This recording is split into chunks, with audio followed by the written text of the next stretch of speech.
Thank you કે બધાએ તને ઓલ ધ બેસ્ટ કીધું તું. Thank you. મોર્નિંગ, જય શ્રી કૃષ્ણ, મહાદેવ, જય માતાજી. કેમ છો? મજામાં ને?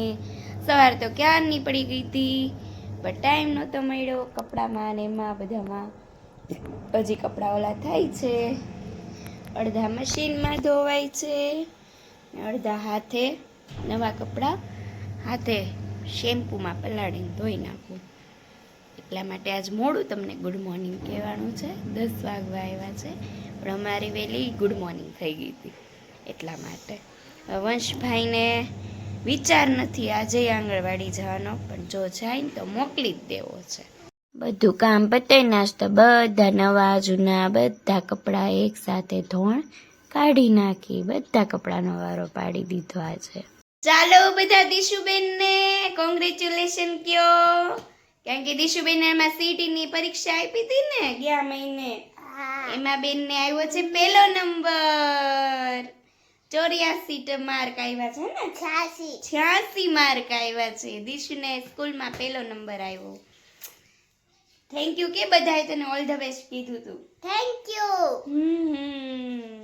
દિશુબેનને બધા કોંગ્રેચ્યુલેશન કહીને પછી બધાએ આશીર્વાદ આપ્યા ને પછી બધા જમવા બેસી ગયા.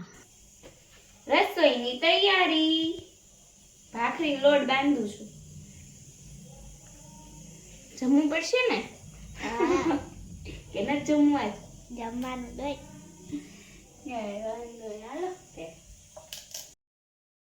જમી લીધું બધાએ. હું લઈને વયો ગયો.